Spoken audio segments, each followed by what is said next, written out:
Right, hello. I've been told that you'll be able to see all this. We're doing cauliflower cheese. We're not cooking with Kay, we're cooking with Cheale. As you can see, I've already got a pot of boiling water ready for the cauliflower. And that's where we'll start today. I've already done the prep to try and make this quick and snappy. But you know, so I'm just going to pop this all in because I'm a psychopath. Let's just do it. In it goes. Happy days. That's on the go. Now, the second thing we're going to do today is I'm going to start frying up some onions because I want to caramelise those onions, and caramelised onions are the best. So we're going to get that switched on. High heat, nice and high. By the way, this is on a medium heat because I don't want to overcook them while I'm explaining stuff to you. So we're going to go half heat. We're going to use some olive oil because that's what I've got. You don't need too much, just a wee bit like that. Fantastic. Here we go. Let that heat up. And I've got a fancy flipping. That's the one, that'll do. I'll need this for the roux as well. Family wooden spoon, happy days. Now, I don't care if it's boiling up, I'm just throwing it in there because, you know, lazy cooks, lazy kitchen. We're just getting on with it. As long as it's done, we don't care. That's my philosophy. Okay, there you go. So those onions are in there. Give it a wee mix, get it nice and coated in that olive oil. So when they do heat up, when they are frying, they'll get brown nice and quick. And then the last thing we're going to do, we're going to switch on this back burner here. We're going to put that onto a medium heat, and we are going to add this butter. This is a tablespoon of butter. Dropping it, fantastic. We're going to add the tablespoon of butter to the mixture of nothing because it's an empty pan. There we go. And we're going to let that melt first. Go back to these onions, they're starting to fry already, fantastic.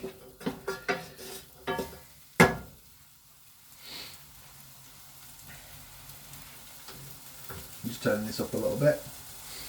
So as soon as this butter melts, I'll be adding flour, and that will be your base roux mix. And then after you get a base roux mix, we'll be adding some milk, so I'm going to get that ready. And now we just wait, I guess. So cauliflower cheese, classic dish. Whether it was made by the French or the English, nobody really knows, but what we do know is that it's flipping delicious. And it goes really nice in the oven when you've baked it. Speaking of the oven, I've reminded myself that I need to preheat the oven to 200 degrees Celsius. So when all this is ready, we can crack on. So obviously I'm using an electric stove. If you've got a gas stove, then things will actually cook quicker and heat up quicker because that's how gas works. And I would love a gas stove, but here I am with electric. So our butter's starting to melt now.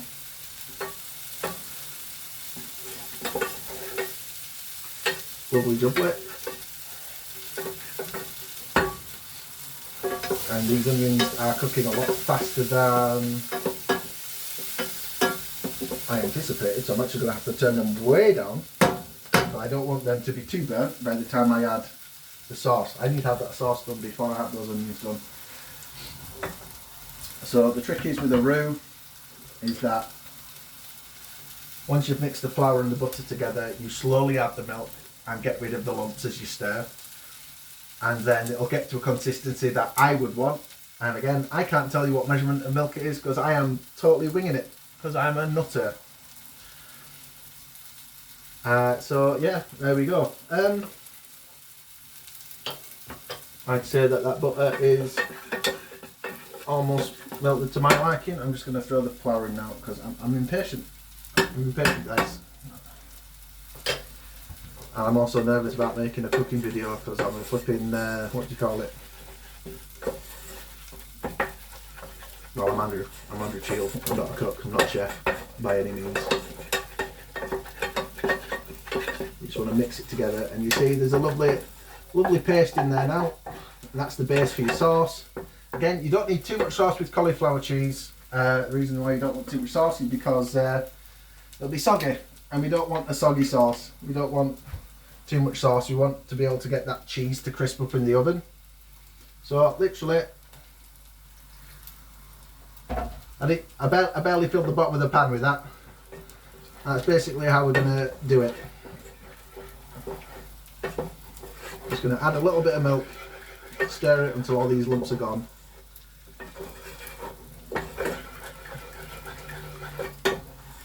I hope you can see this okay, because I am winging it with this camera. You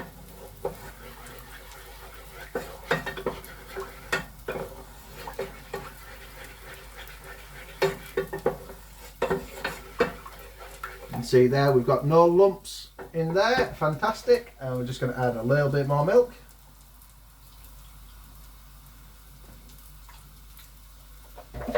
Give it another stir, and it won't be too lumpy this time because, again, it's already been finely mixed because, you know, I'm a professional. Now again, that was literally 2 dribbles of milk. It was barely any milk. I feel like I've done goofed.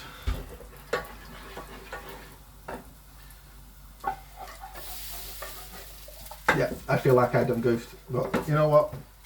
I came here to make a cheese sauce. I'm just going to lob it in because I like cheese.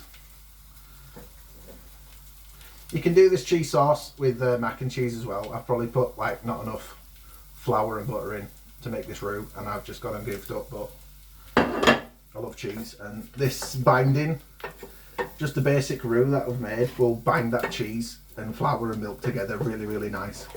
You'll get a lovely thick sauce from it, and if it gets too thick, I just add some more milk. But the denser it is, the more flavour you'll have. So as soon as this cheese melts in, I'll add my spices. And today we've chosen parsley for our spices.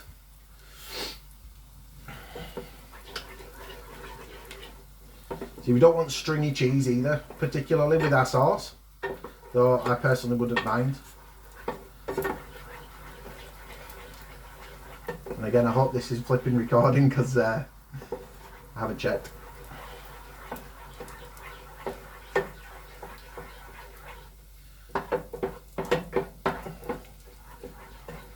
But yeah, it's still lumpy, not with the flour but with the cheese this time. So we don't want it to burn, we don't want it to stick to the bottom of the pan, so the constant stirring is important. And this is like make your own sauce, make your own cauliflower cheese recipe. If you don't want to bother making a roux and a sauce, just get yourself like a lasagna sauce. It does the same thing. Add your cheese, heat it up, let it melt, and then add it to your cauliflower in the oven tray. I'll show you in a minute once we've finished making this.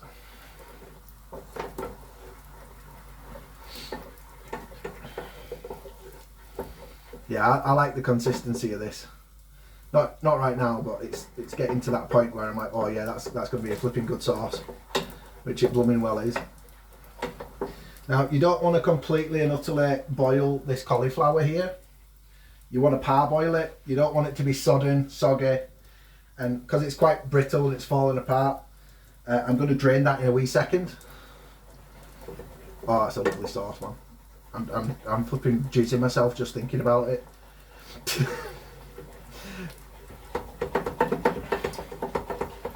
There we go, right, and take this off the heat. So there's no heat on this one here, so I'm just popping it here. The consistency is beautiful, it's perfect. That's the kind of sauce we want, boys. And there's not too much either. By the way, I split the cheese into 2 portions and it was 225 grams altogether, evenly split down the middle. This is now parboiled. How can we tell it's parboiled? Well, you take a bit out and then you'll see that it's soft to touch on the outside, but it's still quite solid. Is it ready? I don't know. It's too flipping hot for me to tell. I'll take a smaller bit because I don't want to eat the thing.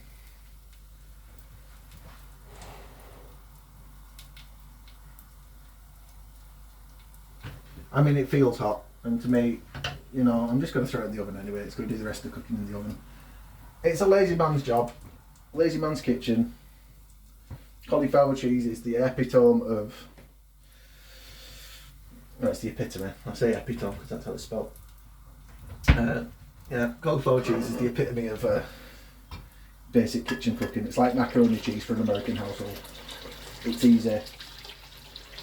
It's what you do, and you drain this as best you can.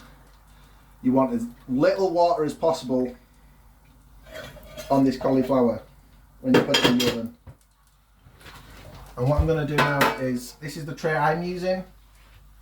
You can use any other tray, just obviously not too big. I'm just going to go straight in there. There's my cauliflower, it's in the tray. It lines the bottom of the tray. It's not doing anything fancy or spectacular. It's there. And now we're going to do the same with the onions, because they're nice and done. Add that to the mixture. Look, there's nice browning on the underside of the onions, which is what I like. Try to spread it evenly through the mixture. I'm doing a bad job of that at the minute, but you know, it's all good.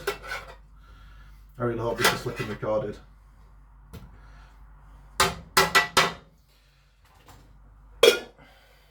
And then finally, we're going to add...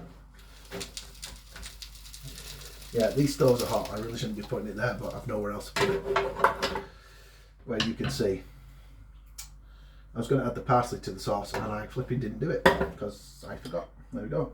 Add the parsley to the cheese sauce. And the cheese sauce at the minute is actually technically too thick. But you know, who cares? Not me. And it just slides right out because it's got butter in it, the oil and the non-stick pan combined. There we go. You've got yourself a lovely cheese layer on top of all of this cauliflower. That's gonna look good, taste good, feel good. And because I'm a cheese madman, we're gonna grace it with more cheese. The protein's coming from the cheese, obviously, and this is a vegetarian dish. You can make it vegan just by adding vegan cheese. But I don't know how to make a roux with a vegan cheese. I don't know if it sticks the same. But this is still a vegetarian dish. Potentially a vegan dish, if that's what you want. So our oven, remember our oven was preheated at 200 degrees Celsius, which means your oven's hot. And that seems stupid to tell adults that say the oven's hot, don't burn yourself, but we're just gonna grab this bad boy, throw her in. Oh, flipping horror, my eye got singed off. And we're gonna set a timer for well, I'm gonna say 15 minutes, maybe 20 minutes. And that's us.